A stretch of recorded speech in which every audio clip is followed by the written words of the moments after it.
Dr. Amanda Brooks hadn't expected anything unusual during her night shift at NASA's Deep Space Network facility. The massive radio telescope array in New Mexico hummed quietly as it scanned the cosmos, collecting the usual background radiation and stellar noise. She sipped her coffee, scrolling through the day's data streams when an anomaly caught her eye. "That's weird," she muttered, adjusting her glasses. The signal pattern didn't match any known celestial phenomena. It pulsed with an artificial regularity that made the hairs on the back of her neck stand up. As she refined the signal, her computer screen suddenly flickered and went dark.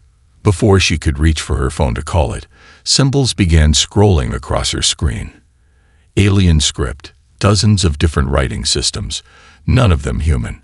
Her heart raced as she watched them cascade down, until finally, English text appeared. Ation. Final warning to all SPACEFARING civilizations. Earth is markedas restricted. Do not attempt contact or conquest. Consequences while LBCVR. This warning, CQPERSEDs, ALLPRUVIOUS Galactic Council Directives. Amanda's hands trembled as she initiated the emergency protocol, sending alerts to both NASA administration and the Pentagon. Within an hour, her quiet facility had transformed into a hive of activity, with NSA cryptographers and military intelligence officers forming the control room. 12 light-years away, aboard the Centauri High Command vessel Eternal Dominion, Supreme Commander Caxthal received the same message. His scaled fingers drummed against his command throne as his subordinates waited nervously for his reaction. The massive warship's bridge fell silent, save for the soft hum of quantum engines. Precursor interference. Caxthal finally spoke, his voice carrying the weight of 50 millennia of Centauri military tradition. After all this time, they dared to meddle in our affairs. His second-in-command, Sub-Commander Velthen, approached with careful deference. Supreme Commander, the Precursor's technological superiority is well documented. Perhaps we should remember that they abandoned this galaxy eons ago. Caxthal interrupted, rising from his throne. His ceremonial armor, adorned with the marks of 1,000 conquered worlds, gleamed under the bridge's harsh lighting. They have no right to deny us what is rightfully ours. He gestured to the holographic display showing Earth's solar system. Look at them. They've barely reached their own moon. Their most advanced weapons are primitive nuclear devices. They still burn fossil fuels, for void's sake. His laughter was joined nervously by his bridge crew. Prepare a diplomatic expedition, he ordered, his 4 eyes narrowing with anticipation. We'll give them the honor of becoming the newest protectorate in our empire. Status report on their civilization. A junior officer quickly pulled up the data. They call themselves humans, Supreme Commander. Highly fractious, divided into nation-states. They fought 3 global wars in their last century alone. Current population approximately 8 billion. Perfect, Caxthal purred. They're already accustomed to conflict. They'll adapt well to serving in our auxiliary forces once properly subjugated. Back on Earth, Amanda found herself in a Pentagon briefing room, explaining the signal to a group of stern-faced military officials and politicians. The room was tense with the weight of what her discovery meant. Humanity was not alone, and at least some of their cosmic neighbors weren't friendly. In my professional opinion, she concluded, this warning suggests there are multiple spacefaring civilizations out there, and at least one of them has hostile intentions toward Earth. The fact that we received this warning in English, along with other alien scripts, implies the sender has been monitoring us for some time. General Marcus Hayes, chairman of the Joint Chiefs, leaned forward. Doctor, in your estimation, how long do we have to prepare? Amanda met his gaze steadily. Sir, given that the warning was broadcast across multiple star systems, I'd say we should assume they're already on their way. As if to punctuate her words, deep space monitoring stations across the globe began detecting unusual energy signatures at the edge of the solar system. Humanity's greatest test was about to begin, and their would-be conquerors had no idea what they were walking into. Colonel Jack Reynolds stood at the observation deck of Mars Base Alpha, his weathered face reflecting off the reinforced plasteel windows. Through the red haze of the Martian atmosphere, he watched as the massive Centauri ships slipped into orbit around Earth, their hulls gleaming like polished obsidian in the sunlight. "Quite the show they're putting on," Jessica Miller remarked, joining him at the window. The Pentagon analyst had arrived on Mars via the quarterly transport just 2 days before the aliens appeared. Her timing couldn't have been better, or worse, depending on how you looked at it. "Too much of a show," Reynolds replied, his eyes narrowing. "Those aren't diplomatic formations. Look at how they're positioning their smaller vessels." He pointed to the screen displaying tactical data. Classic screening pattern. They're protecting their capital ships while maintaining optimal firing solutions on major population centers. Jessica pulled up her tablet, fingers flying across the surface. "I've been analyzing their approach vector. They followed the exact same pattern in the Proxima Centauri system 3 centuries ago." She showed him the historical data they decoded from intercepted Centauri transmissions. Same with Tau Ceti, Epsilon Eridani, and 9 other systems. All conquered. All of them. They call it diplomatic integration, but it's straight-up conquest. They give each civilization a chance to surrender peacefully. If they refuse, she swiped to show him images of devastated alien worlds. Reynolds' jaw tightened. Below them, in the vast underground chambers of Mars Base Alpha, Earth's secret fleet waited. While the public knew about the Mars colony, they had no idea that humanity's first interplanetary base was also its first line of defense. The massive hangar bays housed experimental spacecraft incorporating technology reverse-engineered from crashed alien vessels over the past 70 years. "What's the status of Project Ghost Shield?" he asked, referring to the base's latest defense system. "Dr. Harrison's team says it's operational. The quantum camouflage should keep us hidden from their scans. They'll see only what we want them to see. A small scientific outpost." On Earth, the Centauri's arrival had triggered worldwide chaos. Stock markets crashed, religions grappled with the implications, and governments struggled to maintain order. But amid the chaos, humanity's military and scientific leadership executed long-prepared protocols with quiet efficiency. The Centauri ship, Eternal Dominion, positioned itself over New York City, its massive shadow darkening the streets below. Supreme Commander Caxthal observed the human reaction with amusement. "Such panic," he commented to Velthan. "These primitives see our might and tremble, as they should." "Supreme Commander," Velthan interjected cautiously, "our scans are detecting some anomalies. The human space presence is more sophisticated than our initial reports suggested. They've established a sizable Mars colony, and their orbital defense systems are primitive and laughable." Caxthal interrupted. "A few crude satellites and missile platforms, hardly worth noting." He raised his hand, activating the ship's communication array. "Prepare for the grand display. Let's show these humans true power." Back on Mars, Reynolds watched as the Centauri ships began their choreographed show of force. Weapon systems powered up, shields shimmed with dramatic flair, and smaller craft performed complex maneuvers. It was meant to awe and intimidate. Instead, Earth's hidden sensors recorded everything, analyzing shield frequencies, power signatures, and thrust patterns. Every second of the display gave humanity's scientists more data to work with. They're so caught up in their own superiority they don't realize they're giving away their tactical advantages, Jessica observed, watching the data pour in. Reynolds nodded, allowing himself a grim smile.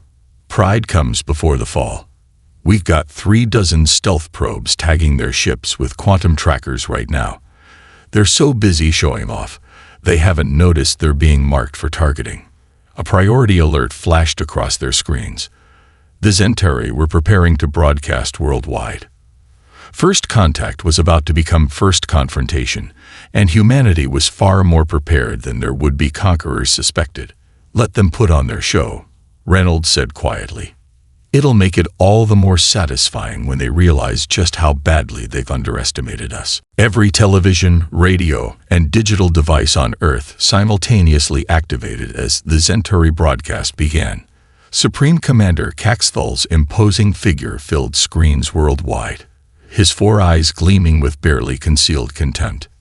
"People of Earth," his translated voice boomed, "you have the singular honor of being chosen for integration into the Zentari Empire.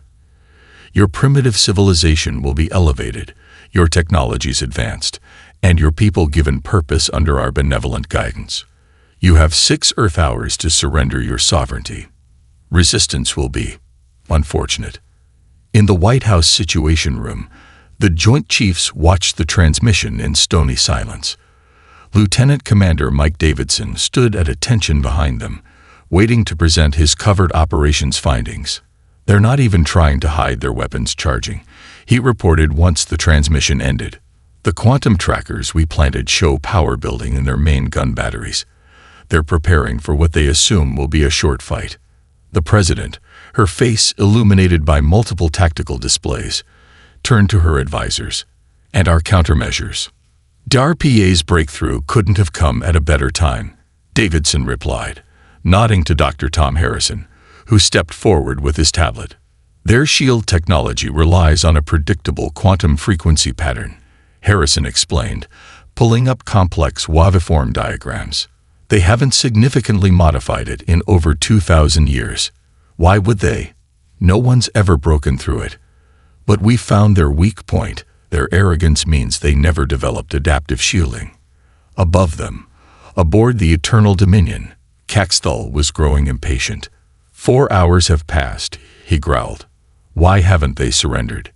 "Supreme Commander," Velthan reported nervously, "we're detecting unusual energy signatures from their lunar base, and the Mars colony's power output just spiked significantly." "Irrelevant," Caxthal dismissed. "Their primitive fusion reactors pose no threat to our shields, though I must admit their defiance is unexpected. Most species accept our offer within the first hour." The global response, when it came, was not what the Zentari expected. Instead of a surrender, they received a short message, jointly transmitted by Earth's Unified Military Command. "We'll take our chances." In orbit around Mars, Colonel Reynolds watched his tactical display light up as hidden weapon platforms across the solar system came online. The fruit of 70 years of reverse-engineered alien tech and human innovation was about to be unveiled. "They're expanding their formation," Jessica reported, moving into attack positions. She paused, checking another reading. "Sir, they're powering up their main weapons, but they're still broadcasting on open frequencies. They haven't even activated their electronic warfare suites." Reynolds allowed himself a tight smile. "Because they think this is going to be a slaughter. They expect us to fall apart at the first shot." He opened a secure channel to all Earth forces. "All units, Operation Trojan Horse is now in effect. Remember your training. Let them think they're winning until they're too committed to retreat." The Zentari's first warning shots were meant to demonstrate their power. Massive energy beams that turned small, uninhabited islands into glass. They expected panic, chaos, wholesale surrender. Instead, humanity's response was precise and coordinated. Hidden bunkers around the world launched what appeared to be ordinary nuclear missiles, weapons the Zentari's intel suggested were humanity's strongest armament. "Primitive nuclear weapons," Caxthal laughed. "Let them break harmlessly against our shields, once they see the futility of resistance." He never finished the sentence. The primitive nuclear weapons suddenly shifted course in ways that should have been impossible for ballistic missiles. Their warheads, modified with Harrison's breakthrough tech, phased through the supposedly impenetrable Zentari shields as if they weren't there. 3 Zentari cruisers erupted in synchronized explosions. The rest of the fleet reeled in shock as their most basic assumption, their invulnerability to primitive weapons, shattered in an instant. Impossible. Caxfall roared. All ships, battle formations. These humans dare tow. Another explosion rocked his flagship. On Earth, the president turned to her commanders. Send the response to their ultimatum, she ordered. Tell them. Consider this our counteroffer. Captain Emily Winters watched from her hidden command center deep within the lunar surface as the Centauri fleet regrouped after their initial losses. Pearl Harbor II, as the base was unofficially known, had been humanity's ace in the hole for decades. While the public thought the lunar base was just a small research station, its vast underground chambers house Earth's most advanced defense systems. Status report, she ordered, her voice steady despite the tension filling the command center. 3 enemy cruisers confirmed destroyed, Mom, her tactical officer responded. Their fleet is moving into a defensive formation. They're finally activating their electronic warfare systems. Emily allowed herself a small smile. Bit late for that. Launch Ghost Squadron. Deep within the lunar caves, sleek fighters powered up, their designs a hybrid of human ingenuity and reverse-engineered alien tech. Unlike the bulky, ceremonial-looking Centauri ships, these were pure function over form, practically invisible to standard sensors. Aboard the damaged Eternal Dominion, Supreme Commander Caxthal was experiencing something he'd never felt in his centuries of service. Fear. How did they penetrate our shields? He demanded, his scales flushing dark with rage. Where did they get this technology? Supreme Commander, Velthen reported, his voice shaking. We're detecting multiple small craft launching from the lunar surface, but our targeting systems can't get a lock. Their energy signatures keep shifting. Impossible. These primitives couldn't possibly. Caxthal's rant was cut short by another explosion, this one closer to his command center. Dr. Harrison's voice crackled over Emily's comm. Captain, the quantum disruption fields are working perfectly. Their shields can't adapt to the frequency changes because they never designed them to. They've been using the same technology for so long, they forgot how to innovate. Emily watched as Ghost Squadron struck from multiple vectors, their quantum-shifted weapons bypassing Centauri defenses designed to stop conventional attacks. The massive alien ships, built for grand battles of position and overwhelming force, couldn't track the smaller, more agile human craft. They're breaking formation, her tactical officer reported with barely contained excitement. 2 more cruisers disabled. Their command and control appears to be fragmenting. In orbit around Mars, Colonel Reynolds was coordinating the next phase. All units, execute Operation Pitfall. Drive them into Killing Zone Alpha. The Centauri fleet, still reeling from the lunar attack, didn't notice they were being herded into a carefully prepared trap. Disguised satellites and asteroids fitted with gravitic pulse generators activated simultaneously, creating a web of distorted space that played havoc with their navigation systems. Supreme Commander, Velthen shouted over the chaos on the Eternal Dominion's bridge. We're detecting massive gravitational anomalies.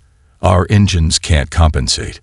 Caxthal watched in horror as his perfectly ordered fleet began to break apart.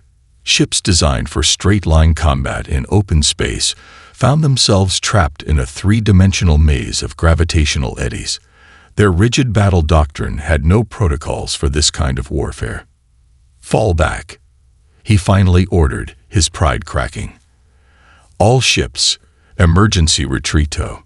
Sir, Velthan interrupted.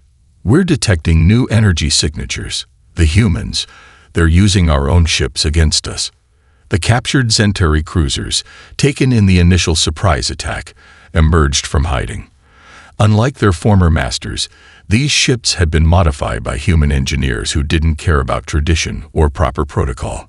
Their weapons had been stripped down, reconfigured, and enhanced in ways that would have horrified their original designers. Captain Winters watched the tactical display with grim satisfaction as the trap closed. Send word to command. Phase 1 complete. The Centauri fleet is exactly where we want them. The massive alien armada, pride of an empire that spanned half the galaxy, found itself caught between the hammer of Earth's hidden forces and the anvil of human ingenuity. Their supposed superiority had become a liability. Their unchanging tactics predictable, their rigid hierarchy slow to adapt, their technology sophisticated but stagnant. As the battle raged on, Emily sent a final message to Earth Command. The Mounts has teeth. Repeat, the Mounts has teeth. Operation David is proceeding as planned. The Zentari were about to learn why the Precursor's warning should have been heeded. Humanity wasn't dangerous because they were primitive.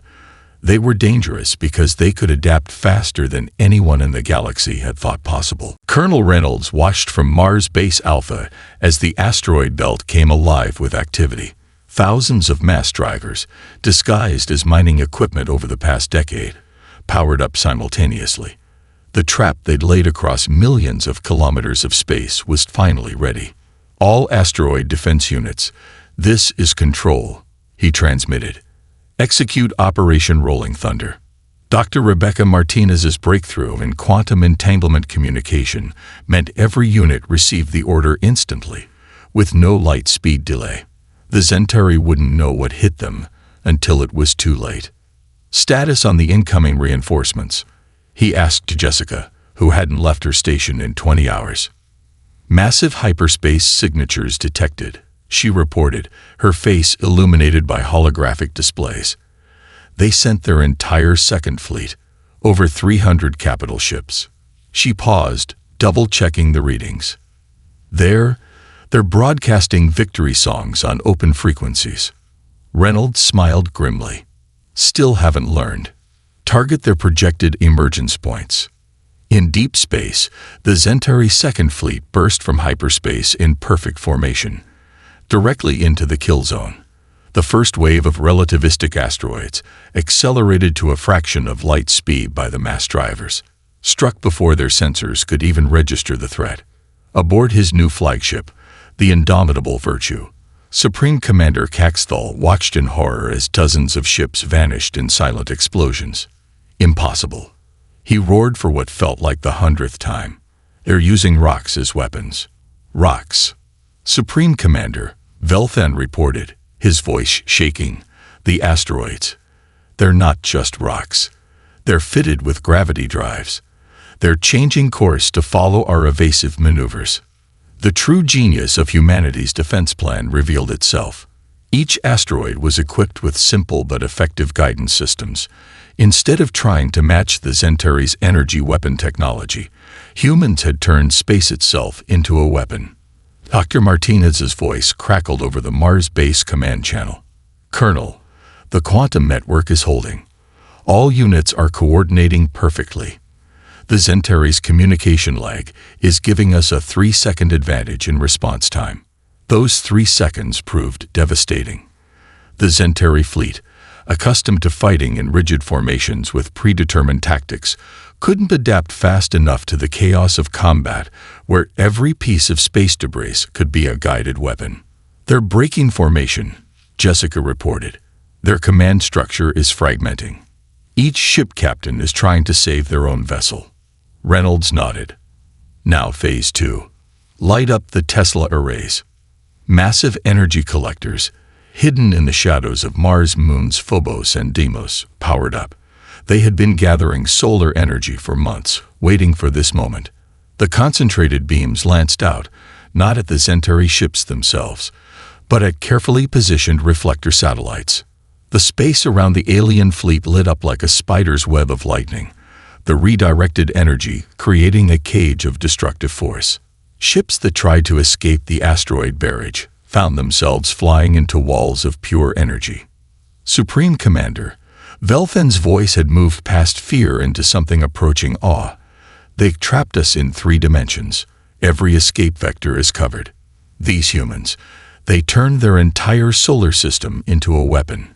Caxthal stood rigidly at his command post, watching his mighty fleet being systematically destroyed by what he had dismissed as a primitive species. His empire's mighty energy weapons and impenetrable shields meant nothing against an enemy that simply fought differently about space warfare. Back on Mars, Reynolds received an urgent communication from Earth Command. "Colonel, we're detecting more hyperspace signatures. They're calling in their third fleet." "Good," Reynolds replied, surprising his staff. "The more ships they commit, the more they'll lose. Send word to Admiral Morrison. Operation Honeypot is working." The Centauri are reacting exactly as predicted. He turned to face his command staff, his expression hard. They thought they could simply walk in and take our world. Instead, they're about to lose 3 fleets and their reputation of invincibility. Sound familiar to anyone? Jessica nodded, understanding the historical parallel. Pearl Harbor. But this time, we're the ones who prepared the surprise. The asteroid belt continued its deadly dance as more Centauri ships arrived, each one flying straight into humanity's carefully prepared killing ground. The Empire's greatest armada was about to learn a harsh lesson about underestimating their opponents. Ryan Cooper had never expected his Special Forces training would be useful in space. Yet here he was, leading a strike team through the darkened corridors of a Centauri dreadnought, their magnetic boots the only sound in the pressurized hallway. "Status check," he whispered into his comm, the quantum entanglement device ensuring instant, untraceable communication. "Engineering team in position," came the first response. "Their security is a joke. They never expected anyone to board their ships." "Medical team ready," followed the second. "Biosensors confirm most of the crew is gathered in their defensive positions. They're expecting us to hit the bridge first."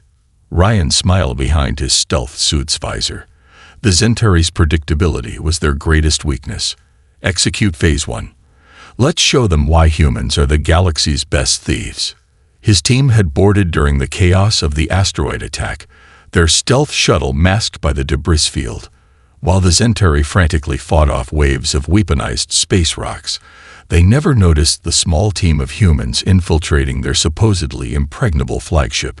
In the ship's vast engineering section, Dr. Sarah Wilson accessed the alien computer systems. "These idiots," she muttered, her augmented reality interface translating the Centauri code in real time. "They haven't updated their security protocols in centuries. It's all based on the same root algorithms." Her fingers flew across the holographic interface as she initiated the computer core download.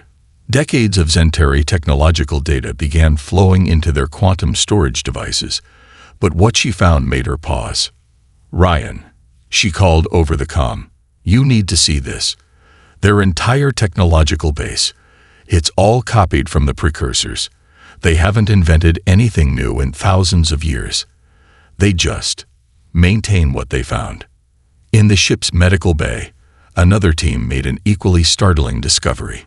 "These genetic scans are incredible," Dr. James Martinez reported. "The Centauri modified themselves for longevity, but they sacrificed adaptability. They literally can't think in new ways anymore. Their neural pathways are fixed." Ryan processed this information as his team moved through the ship, so they're not just culturally stagnant. They're biologically locked into their patterns. No wonder they couldn't adapt to our tactics. A sudden alarm blared through the ship. "Combat team, we've got company," his tactical officer reported. Centauri security finally figured out we're aboard. "Right on schedule," Ryan replied. "Execute Phase 2. Throughout the massive ship, small devices his team had planted began activating. Not bombs or weapons, something far more devastating to the Centauri's rigid minds.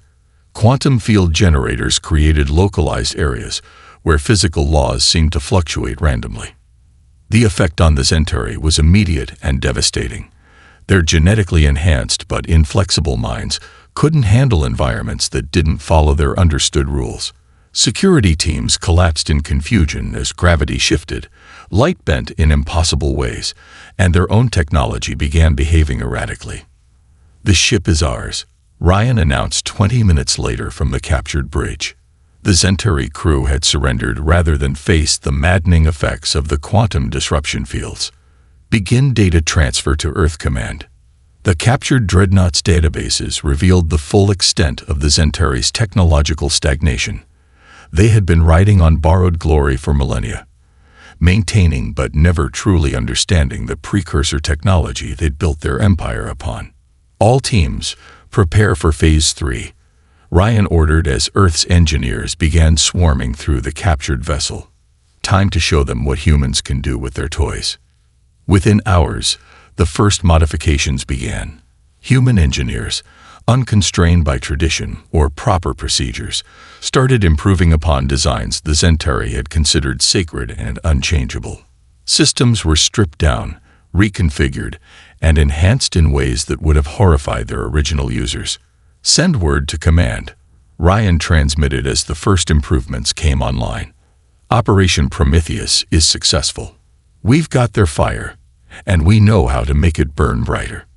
The captured dreadnought would become humanity's template for a new generation of hybrid vessels, combining Zentari power with human innovation. The Empire's greatest weapon was about to become their worst nightmare. Proof that humanity could not only match their technology, but improve upon it in ways they had never imagined possible. Commander James Walker's SEAL team moved silently through the shadows of the alien metropolis on Centauri Prime. Above them, the once mighty spires of the Zentari colonial capital reflected the light of 3 moons, their surfaces no longer pristine but scarred by recent fighting.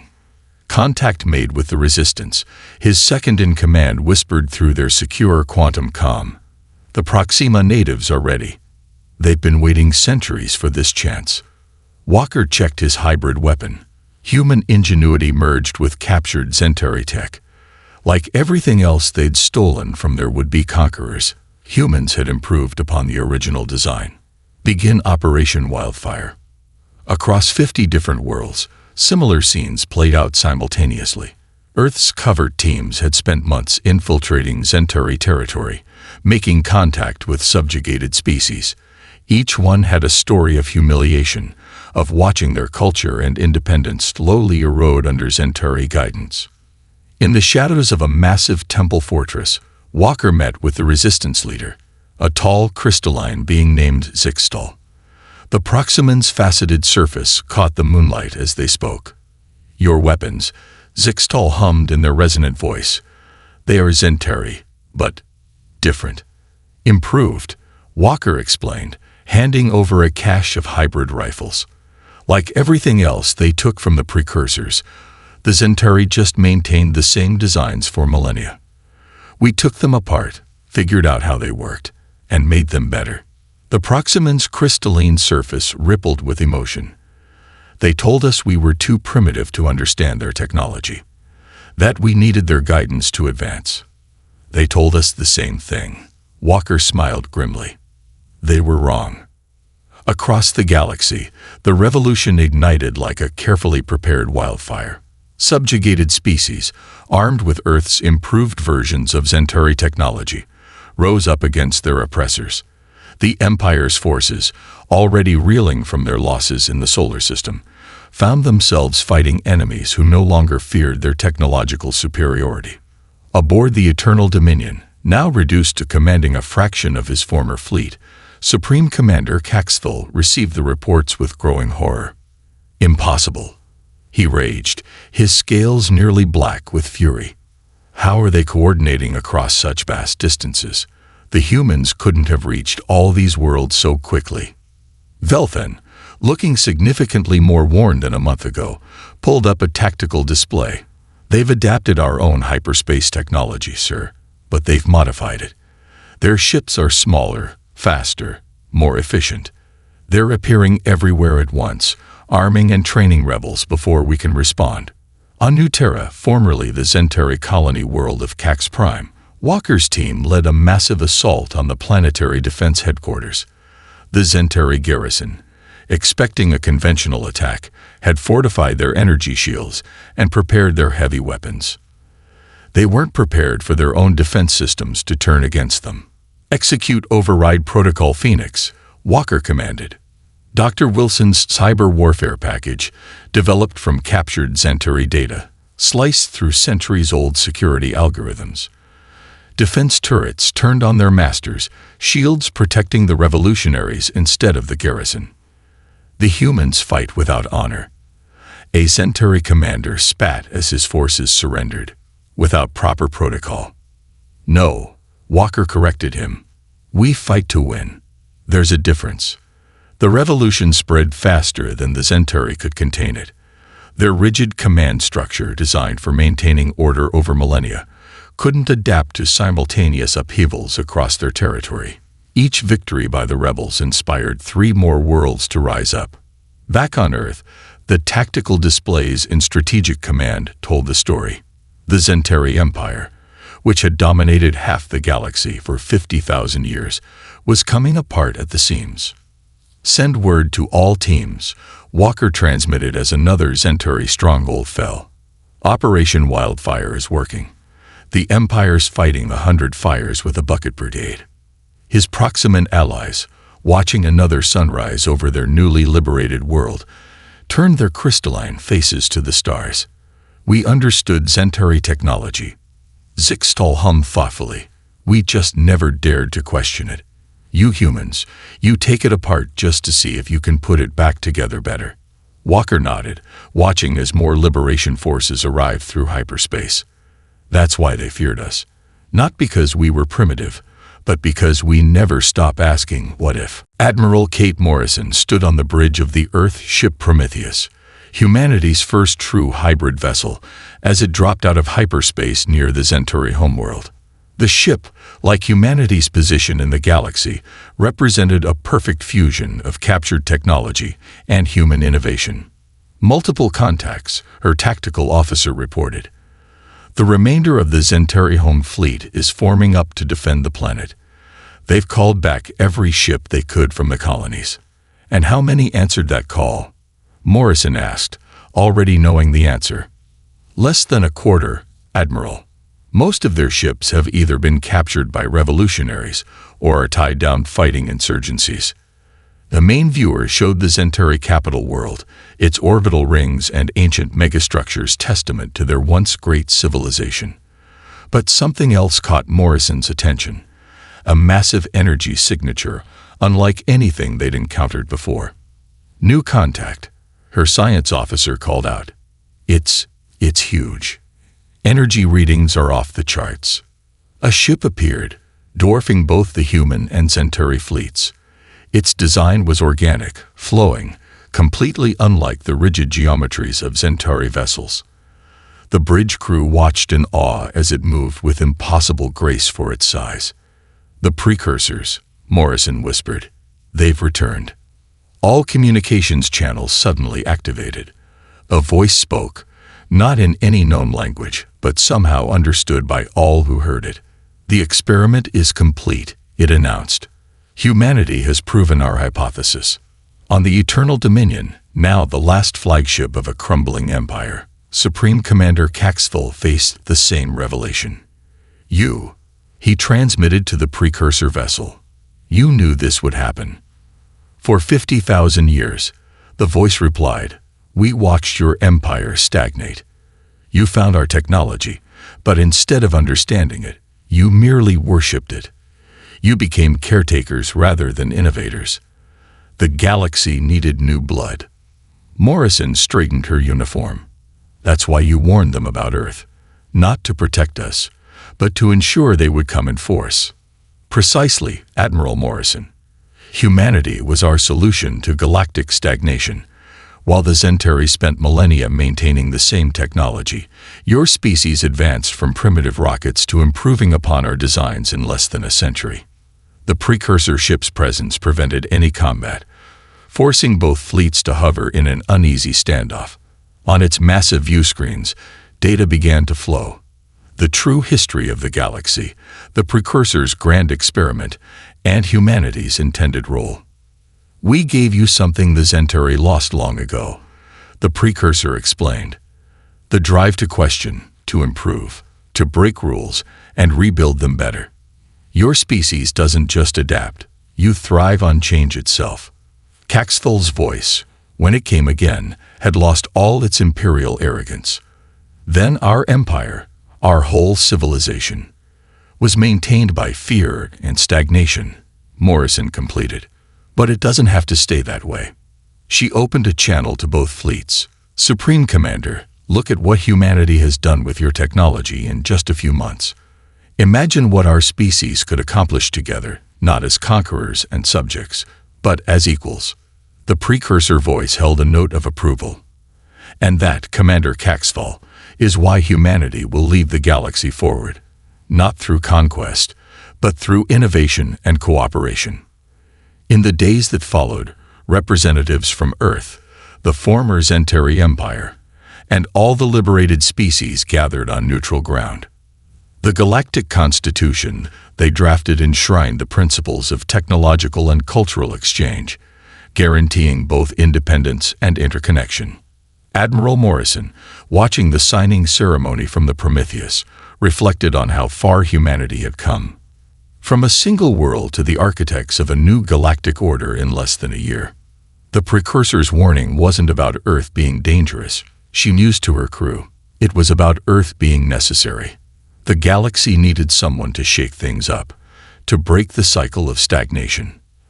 As the new Galactic Federation took its first steps, the precursor ship departed as mysteriously as it had arrived. But its message remained clear. In a universe of endless possibility, the most dangerous thing wasn't change, but the fear of it. Humanity's greatest strength wasn't their weapons or technology. It was their unwavering desire to see what lay beyond the next horizon, and their relentless drive to make tomorrow better than today.